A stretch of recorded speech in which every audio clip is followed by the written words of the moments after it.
Camus y el existencialismo. Introducción. La vigencia del pensamiento filosófico existencial de Albert Camus en el comienzo del siglo XXI es verdaderamente impresionante.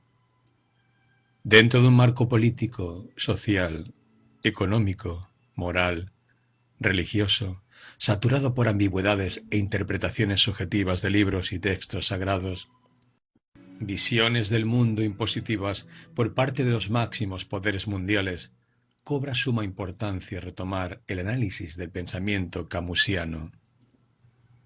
Los tratados de paz, a los que tanto les dio importancia Camus, los tratados y convenios económicos tecnológicos, la temática sobre los valores humanos, ya sean personales o sociales, los efectos de la denominada globalización, la educación y la cultura del ciudadano del futuro, sus medios y fines, la moral y la política como instrumentos de poder social sobre los pueblos, son algunos de los temas actuales controversiales y que de una manera u otra son discutidos y analizados por Camus a lo largo de toda su obra.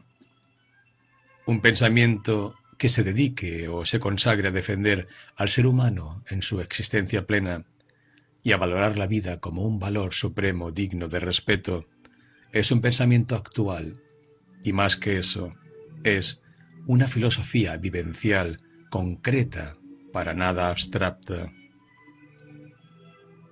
La existencia en Camus.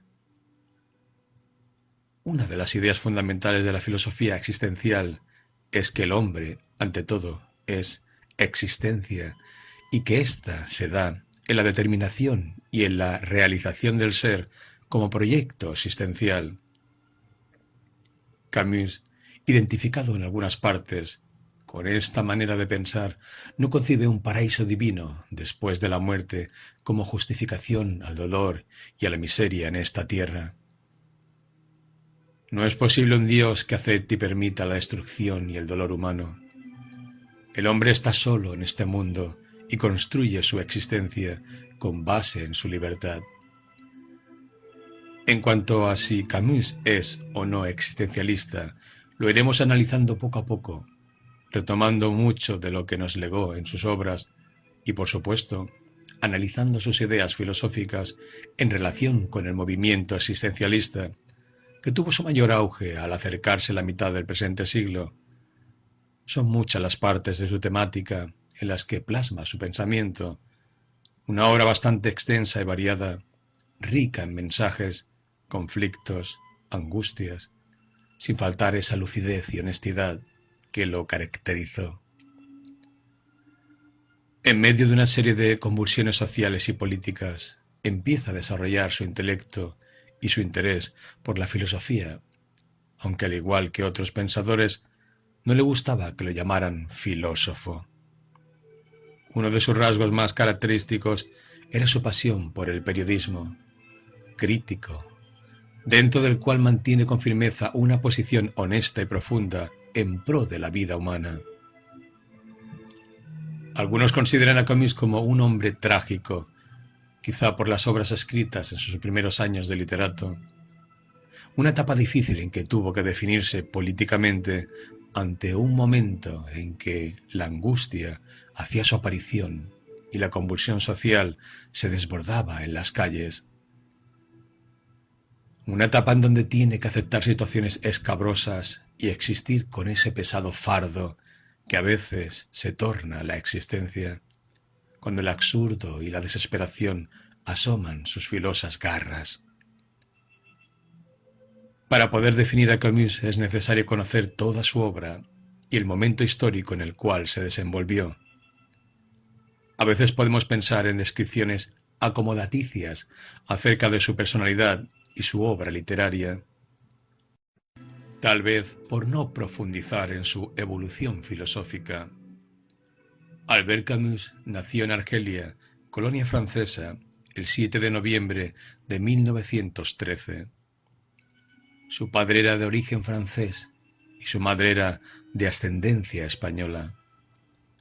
Sufre, a muy temprana edad, la muerte de su padre, quedando al cuidado de su madre, la cual no sabía leer ni escribir. Trabajaba como mujer de limpieza para ganar el sustento de la familia. Podría decirse que esta situación económica pudo ser un obstáculo para la formación de Camus, pero la gratuidad de la escuela francesa le permitió desarrollar sus capacidades. Camus se distinguió desde temprana edad. En la adolescencia leía algunos de los grandes autores, entre ellos a Malraux y Dostoyevsky, los cuales influirán en su obra posterior. Siente gran afición por el fútbol y la natación, siendo esta última algo sagrado para él. Hecho que podemos corroborar al leer sus obras y al ver la importancia que da a esos momentos de placer en el agua, en toda su obra. El sol, el mar, las playas y la naturaleza en sí ocuparán un lugar preponderante. La naturaleza es como una madre que cobija y da alivio en los momentos difíciles y sirve de refrescante aliento que revitaliza las energías para poder enfrentar la vida con mayor fuerza.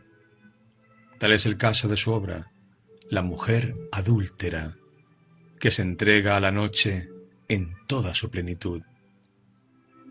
Sus estudios secundarios los realiza en el Liceo de Argel. A los 17 años sufre de tuberculosis, lo cual hace que tenga que abandonar su hogar e ingresa luego en la Universidad de Argel. En ella empieza a inclinarse por el mundo de la filosofía. En cuanto a la política se refiere, esta ocupará gran parte en su juventud y madurez. Empieza con su adhesión a un movimiento antifascista, participa en varias manifestaciones y se dará a conocer como un antiimperialista de tinte socialista. Poco después contrae matrimonio, pero este dura muy poco. Este hecho repercutirá más adelante en su obra, pues son muy comunes las historias de amor en su obra que no concluyen de modo romántico. Mersol y María en el extranjero, por ejemplo. En 1934 ingresa al Partido Comunista de Argel y se le responsabiliza de la propaganda política en ese país. En 1945 se retira de dicho partido aduciendo que el comunismo se interesaba muy poco por el colonialismo, silenciaba sus injusticias y poco había hecho por los argelinos que estaban sufriendo grandes calamidades. También en El hombre rebelde nos hablará con gran profundidad de los desacuerdos que fueron surgiendo, haciendo énfasis en algunas otras experiencias políticas y sociales. Camus, desde sus inicios literarios, sintió un gran aprecio por su pueblo, Argel, y a la vez amaba a Francia. Su ingreso al Partido Comunista lo hizo por la necesidad de un cambio de condiciones sociales para Argel, pero este no se daba por ninguna parte. Camus siempre fue claro en sus disposiciones y algo que nunca abandonó fue su incondicional lucha por la libertad y la justicia. No podía aceptar que la misma izquierda se tambaleara ante hechos tan claros como las muertes sin justificación y mucho menos el terrorismo de Estado. Sus obras son el fiel reflejo de esta clara posición, como es el caso de su obra de teatro titulada Los Justos. León Pacheco, en su ensayo sobre el mito de Sísifo, nos dice que nos percatamos que Albert Camus odió toda ideología farsa de la historia porque amó los hechos concretos más acá de las abstracciones y de los mitos. En este sentido Camus fue inclaudicable. Nada puede justificar la muerte ni el dolor humano. Las ideologías se equivocan al fulminar leyes e implantar estados de sitio. No se puede ser neutral ante el terrorismo. El hombre como existente tiene derecho a la vida, a ser libre y responsable, con un compromiso vital de existir hasta las últimas consecuencias. Camus tuvo que trabajar arduamente en diferentes oficios con el fin de continuar sus estudios de filosofía en la universidad. Trabajó como vendedor, obrero de fábrica y oficinista. Su situación económica era muy difícil y había que buscar el mejor medio para realizar su cometido, que era obtener un título oficial que lo amparara. La elección existencial. Sus primeros escritos datan de 1935. En ese mismo año funda el Teatro del Trabajador. Al año siguiente escribe su primera obra de teatro titulada Revolución en Asturias. Luego el periodismo se constituirá en uno de los principales motivos de su vida. Debido a su salud, no puede ejercer el trabajo de profesor de filosofía, lo que le impidió impartir lecciones en la universidad. Sin embargo, no se frustra y sigue adelante hasta convertirse en uno de los intelectuales más comentados en Europa. Cabe destacar también que por su labor artística se convierte en uno de los principales críticos de la época y también debido a su posición libertaria, equidad en el trato humano y uniéndose a las luchas políticas de Argelia por una mayor justicia en la condición social de sus habitantes, atacó con vehemencia los campos de concentración y el racismo. Camus ingresa en la Resistencia motivado por la ejecución de Gabriel Péry por los alemanes. Es destacable el hecho de que desde muy joven sentía gran abominación por las ejecuciones y las critica en toda su obra. En 1943 se había integrado a un movimiento clandestino llamado Combat.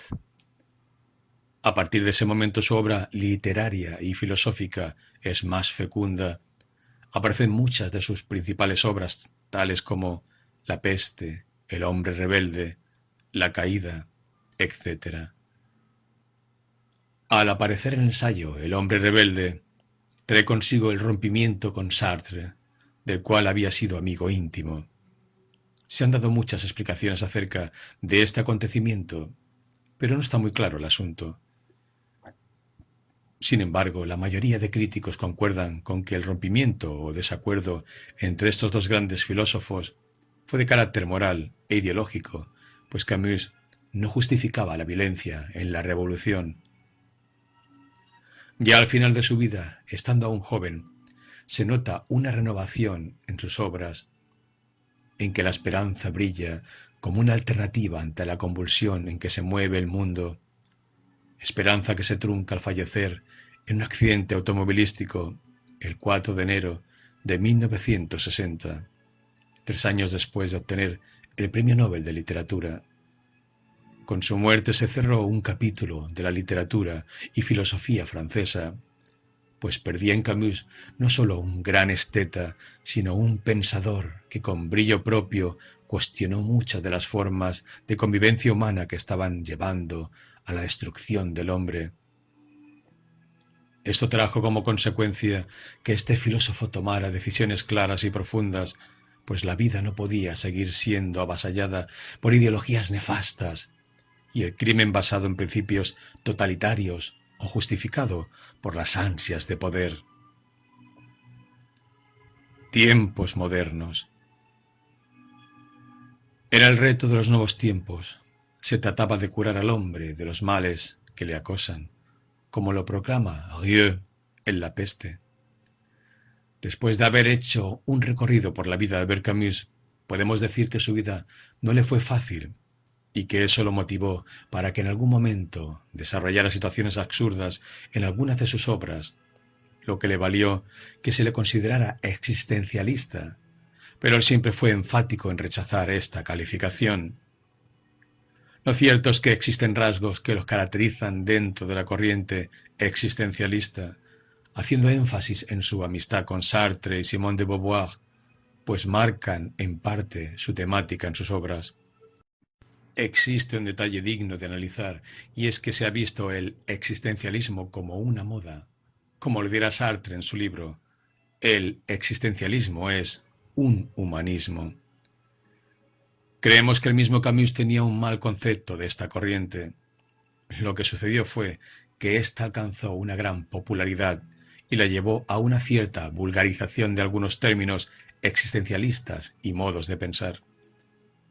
Camus, a pesar de ser un hombre moderado en su pensamiento, era un hombre exaltado, apasionado en algunos de los campos artísticos, como en el caso del teatro, que se debate entre el abuso del racionalismo y la irracionalidad, que parece a veces tener la existencia. Yo grito que no creo en nada y que todo es absurdo, pero no puedo dudar de mi grito y tengo que creer, por lo menos, en mi protesta. He aquí una de sus más claras representaciones de su pensamiento, que lo retomaremos más adelante. El individuo tiene que darse su lugar, no se puede negar todo, pues el nihilismo es también un modo de suicidio. Pareciera que la misma situación que Camus vive en Argelia le marca un poco el futuro, lo que hace que algunas manifestaciones parezcan desesperadas, pero hay en sus intenciones algo básico que consiste en mantener lucidez cuando la desesperación y la angustia parecen derramarse y contagiarlo todo. En su novela La peste, por ejemplo, al principio la gente corre sin saber hacia dónde va. Es la desesperación ante la posibilidad de morir, pero en contraste a ello existe la acción de hombres como Rieu y Tarot, que buscan la salida al problema y que luchan por una solución a la tragedia. Son ellos conocedores de su destino, los únicos responsables de su existencia, y saben que no basta con tener esperanza, hay que actuar. Sí, tengo un corazón, me sirve para aguantar 20 horas por día durante las que se ve morir hombres hechos para vivir. Nos sirve para recomenzar cada jornada. Por lo demás, un corazón no basta para eso. Los hombres no pueden prescindir de los hombres. Había en el ambiente histórico que rodeaba a Camus un aire cargado de angustia y desesperación como consecuencia de una guerra que estaba carcomiendo al mundo. Se salía a la calle entre bombardeos y asesinatos. La muerte parecía ser ama y señora. La vida se sacrificaba bajo cualquier pretexto. Esto hace que muchos hombres se aíslen y se desilusionen de un universo que parece no tener remedio. Albert Camus plantea soluciones. No se trata de evadir. Hay que hacer un frente común donde se reivindique al ser humano. Es claro para Camus que no existe un Dios que recompense y que tampoco existe trascendencia que justifique los valores por los cuales los hombres luchan. De ahí que la posición de Rieu es la posición de Camus. Hay un humanismo existencial en ambos, el cual consiste en darle al hombre la oportunidad de vivir dignamente. Se trata de realizarse para llevar a cabo el proyecto de la vida y de servir al prójimo sin otra satisfacción más que la solidaridad. En Carnets, Camus nos dice lo siguiente: llegado el absurdo y cuando se trata de vivir consecuentemente, un hombre comprueba siempre que la conciencia es la cosa más difícil de mantener del mundo. Las circunstancias casi siempre se oponen a ello. Se trata de vivir la lucidez en el mundo donde la dispersión es regla. Todos hemos tenido que llegar a esta conclusión en algún momento de la vida. Es nuestro ser, es nuestra existencia lo que entra en juego. Si se opta por la vida se hace la clara elección por existir. Siempre nos elegimos, nos dice Sartre. Cualquier toma de decisión es ya una elección. Las circunstancias nos determinan en cierta manera y aunque la realidad a veces se nos presenta dispersa, se hace necesario ordenar ciertos elementos de ella y actuar. No se trata de escapar de esa realidad, sino de enfrentarla con todas sus consecuencias. La humanidad pasaba por un momento difícil. 2 guerras mundiales ensombrecían el ambiente. Solo una mente muy lúcida podría adaptarse en parte a ese mundo, y Camus lo asume como un reto de la existencia. Hay una honradez desesperada en él. Cualquier hombre puede sentir esa angustia de verse atrapado por el absurdo. Pero ante un hecho concreto, ante el sufrimiento de un niño, no se pueden buscar justificaciones ni optar por decir, no es conmigo el asunto. El papel principal de la elección existencial consiste en permitir al hombre el pasaje a la existencia. donde se concreta el proyecto de existir a cabalidad. El absurdo puede surgir en cualquier momento, pero esto es solo una parte de un todo que es la vida humana. Hay días tristes y días de alegría. Quizá la felicidad en sí no exista, pero hay instantes en que se puede disfrutar. En la obra de Camus a veces aparecen personajes que se divierten y en algunas ocasiones parecen ser irónicos, pero en realidad son una manera de aliviar el cansancio diario. Camus no encontró justificación a las injusticias cometidas por los regímenes totalitarios en su época. Habrá que buscar soluciones y una de ellas era el compromiso social y político de cada individuo ante los gobiernos de opresión.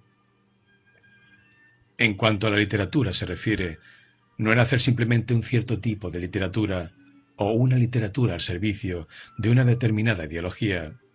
Se trataba más bien de hacer una literatura social, en donde el compromiso interno del individuo con la sociedad es lo fundamental. Tengo que saberme dueño de mis actos y por lo tanto asumir las consecuencias que de ellos se deriven.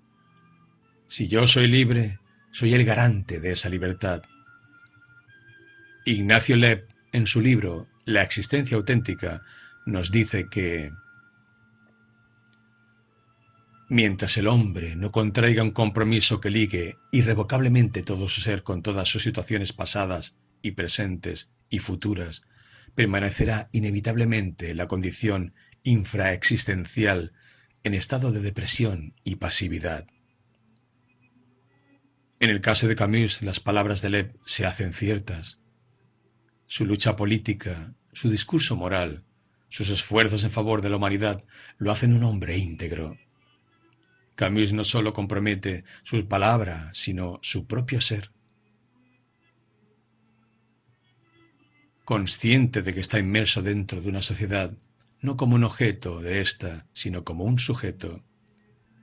En toda la obra de Camus se revela la preocupación por la realización personal.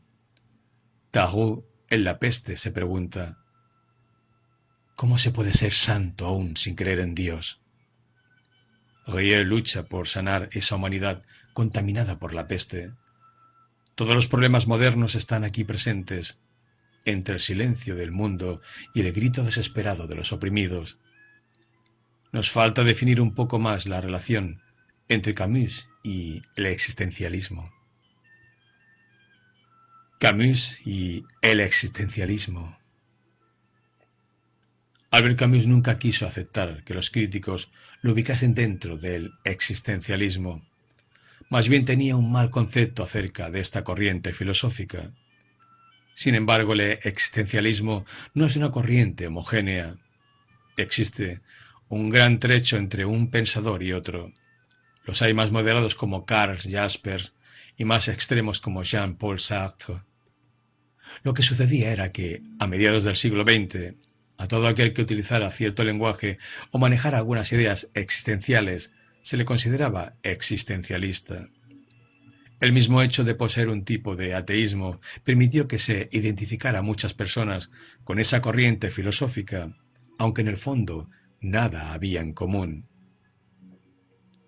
Por ejemplo, Charles Moeller nos dice lo siguiente: ignoro cómo se ha podido embarcar a Camus en la galería del existencialismo. El barullo de los primeros años de la posguerra influyó indudablemente en ello. Por entonces, basta escribir las palabras absurdo, sin sentido, para ser encuadrado en la tropa heteróclita mandada por el patriarca del Café de Flore. Podemos decir que Camus realmente no fue existencialista. El hecho de que empleara conceptos afines al existencialismo no significa que se adhiera a esta corriente filosófica. Bien sabemos en nuestros días que el devenir humano es dialéctico. Nuestra vida es una eterna contradicción. Existimos entre luchas y peripecias. Es ahí donde el ser tiene que enfrentarse a cada instante a circunstancias distintas que ponen obstáculos a la realización personal. Ignacio Lev cuando hace referencia al ser, nos comenta que el hombre no puede desatenderse de las luchas, combates, sufrimientos y aspiraciones de la humanidad, aunque el camino o el proyecto de la vida de cada individuo se le presente lleno de incertidumbre. Por tal motivo tiene razón Sartre al decir que elegimos siempre y que somos los únicos responsables de nuestra existencia. Ante el hecho de enfrentarnos a nuestra propia imagen, no podemos cruzarnos de brazos. Tenemos que optar por una decisión responsable. Camus se encuentra inmerso dentro del panorama anteriormente descrito. No trata simplemente de analizar el absurdo y el sinsentido de la vida, sino más bien de superarlos. La conclusión última del razonamiento absurdo es, en efecto, el rechazo del suicidio y el mantenimiento de esa confrontación desesperada entre la interrogación humana y el silencio del mundo. La angustia existencial se presenta por la situación difícil de la vida y ella se alimenta de la irracionalidad en que se desenvuelve la sociedad. Cuando el sufrimiento de los niños y de los inocentes no tiene ninguna justificación lógica, estamos ante el absurdo. El hombre es la única criatura que se niega a ser lo que es. Reflexiona Camus en El hombre rebelde. El sentirnos arrojados en un mundo donde parecemos ser extranjeros trae consigo ese desarraigo que nos quebranta la fe y a veces la esperanza. Pero el rebelde de Camus desafía, más que niega, no se deja atrapar por el nihilismo ni tampoco acepta las condiciones que lo envuelven ante determinado hecho. El rebelde no opta por el suicidio, sino por la revuelta que conduzca al cambio de condiciones de vida, tratando de no apartarse de los principios de la rebelión. Lo que ha sucedido a la Europa de mediados de siglo y lo que sucede hoy es que la vida se ha convertido en una costumbre más, muy lejos de disfrutarla intensamente en todo lo que tiene de su esplendor. En alguna oportunidad leíamos un cuento popular que se refería a la historia de un músico que por andar de serenata en serenata, de fiesta en fiesta, se cansó y destruyó su guitarra, maldiciendo el momento en que aprendió a tocar ese instrumento. El nihilismo cobra fuerza cuando el espíritu se abate y todo comienza a oscurecerse. Mersol, en El extranjero, ha perdido todo, pareciera insensible. Casarse o no casarse, morir o no morir, ocupa el mismo lugar en su existencia. De ahí que se haya querido ver a este personaje como algún reflejo fiel de Camus, lo cual, como hemos venido apuntando, no guarda ninguna relación o muy poca relación. Un aspecto destacable en Camus es que sus obras de ficción son bastante diferentes a sus ensayos, y eso es lógico. Podríamos decir que su verdadero pensamiento es el que se refleja en sus ensayos y artículos de periódico y que sus ficciones reflejan parte de esa sociedad en que habita y ante la cual se revela tratando de encontrarle un valor a la existencia. León Pacheco, a pesar de tener el criterio de que Camus es existencialista, nos dice lo siguiente, lo cual aprueba en cierto modo lo que pensamos. El escritor, después de haber publicado El extranjero, entró a la resistencia y fue en los contactos humanos, en esa aventura llena de riesgos, que encontró que el hombre es digno de un destino humano, precisamente porque vive entre los demás hombres. Es muy posible que León Pacheco tenga razón, en que hubo un momento en que Camus se debatió en una crisis existencial, que lo puso al borde del precipicio, de la indiferencia, pero un corazón sensible como el de Camus no podía cerrarse ante una realidad evidente que le mostraba que hacían falta hombres que levantaran su voz, su protesta ante la injusticia y la muerte de inocentes. Su angustia se debió sobre todo a la claridad de conciencia que poseía. Para una persona insensible, ni siquiera el absurdo presenta problema. Todo hombre que se contente con la inautenticidad de su existencia hace traición a la humanidad, rehúsa asumir la trascendencia absoluta de su yo, sobre la naturaleza se cosifica. Esta opinión de Ignacio Lev nos parece adecuada, de acuerdo con lo que estamos tratando, porque el pensamiento existencial no significa negación, sino acción, y porque al estar el ser en un constante hacerse, le da sentido al proyecto de su vida. Es por eso que el ser humano, en su constante hacerse, realiza su mayor proyecto: existir. Un espíritu paciente y racional.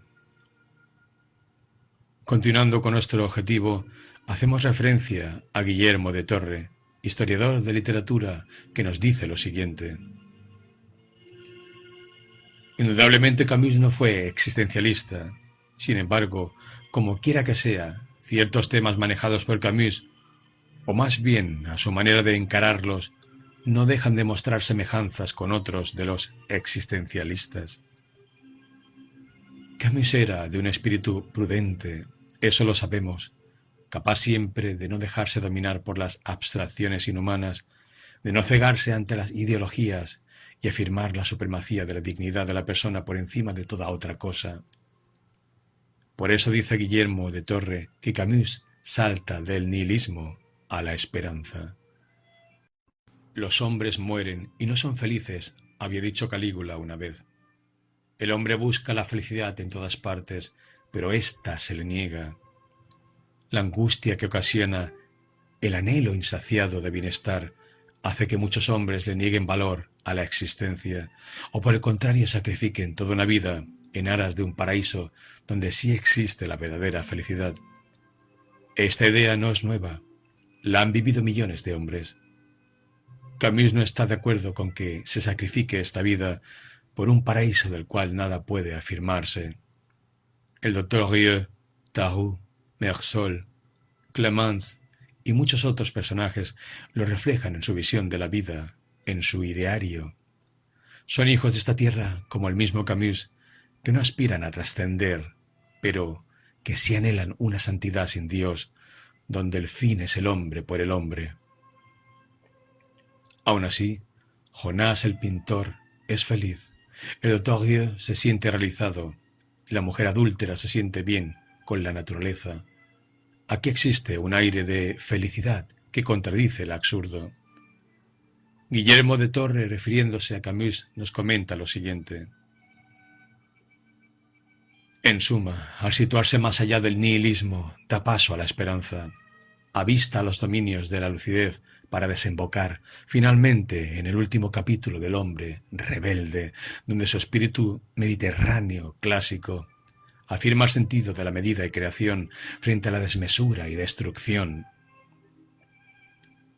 Cuando se lee El hombre rebelde y se compara con obras anteriores, se nota la clara evolución de Camus, pues en esta obra afirma su deseo de alejarse de posiciones complicadas y de tomar posición radical por los desposeídos, pero no al estilo socialista o capitalista, sino guardando la medida, donde no se le da paso a la violencia, la cual nunca podrá tener defensores. La violencia ha sido ama y señora de la humanidad. Todas las revoluciones han terminado asesinando. Por eso el pensamiento del mediodía debe ser aquel en que se respete al ser humano y por ende la vida. Es aquí donde más se aleja Camus del existencialismo para optar por una moral contrario a Sartre, que pensaba que esto no era posible.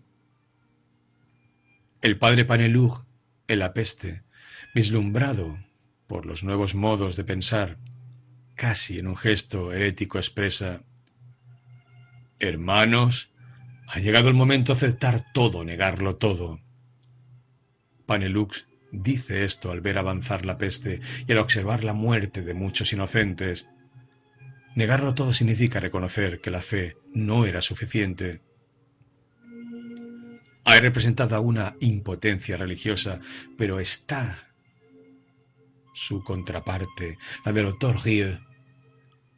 Nuevamente aquí Camus se vuelve hacia los hombres como fin.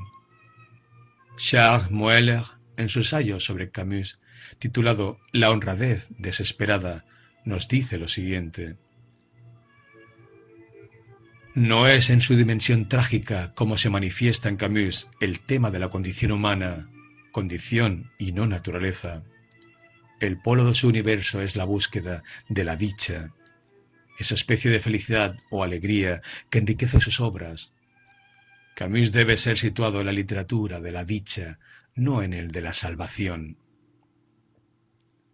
Si el papel principal de la lección existencial tiene como objetivo permitir al hombre integrar su ser, a partir de sus propios actos, en un accionar consciente y responsable, permitir al hombre aliviar la carga que presenta la existencia, el existente, en vez de negarlo todo, llena su espíritu con esas situaciones donde la naturaleza es un aliciente y la ternura desemboca en gestos que dignifican a la persona. Camus es el filósofo de la dicha, no de la salvación. Mersol, en El extranjero, a pesar de sufrir la muerte de su madre, disfruta del mar.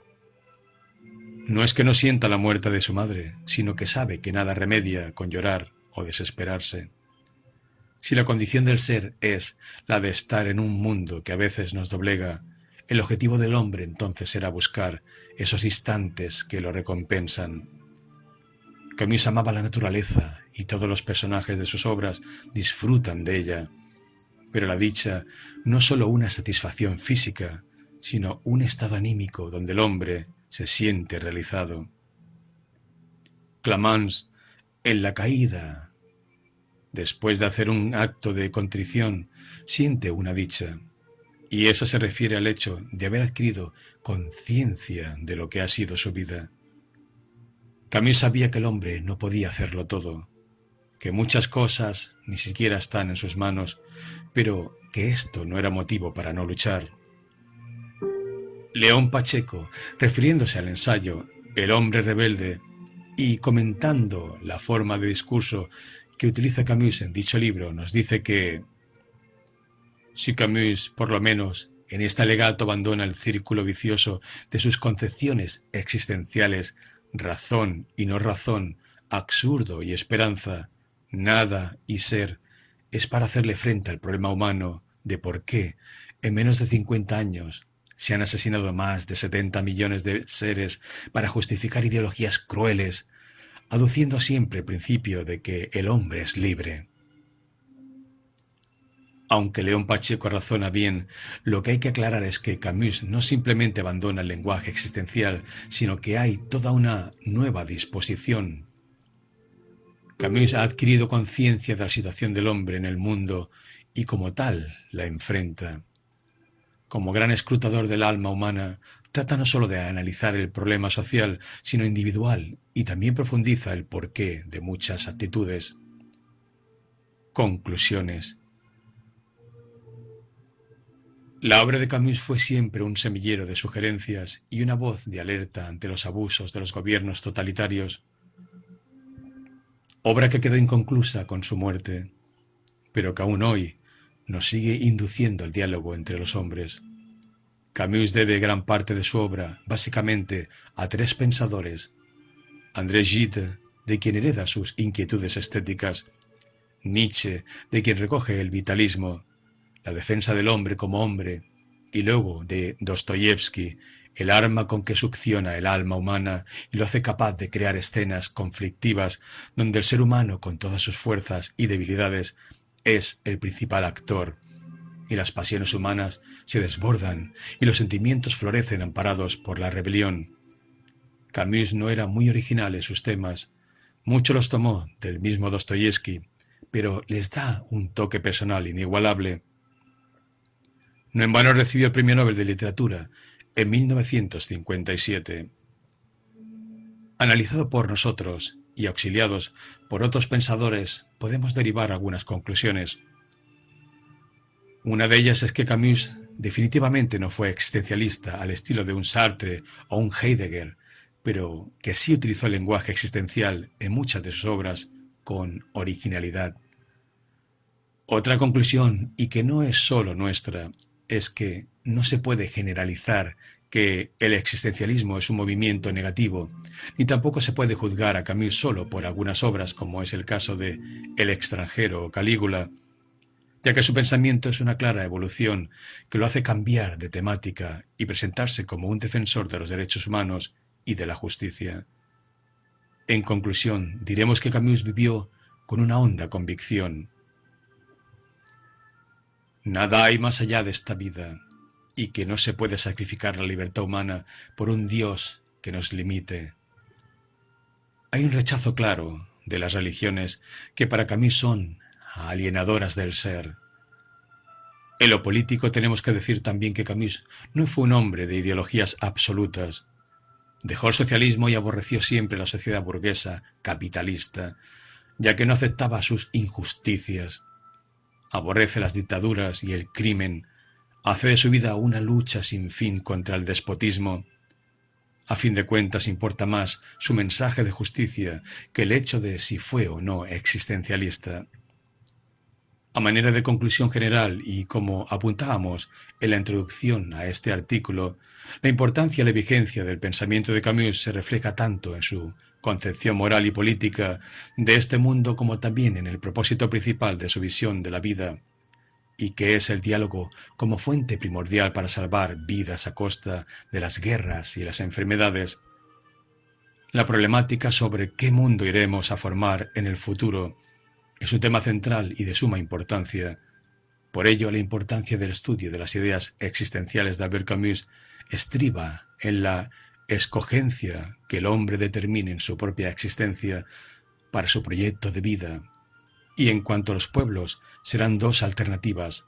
La primera será una alternativa de sujeción y explotación, o la otra como la formulación de un proyecto político común. Por supuesto, Camus abogará por la posibilidad de crear nuevos espacios de identificación y de participación en todos los niveles de la vida social, y por lo pronto ese será el legado que nos dejará el autor de El extranjero.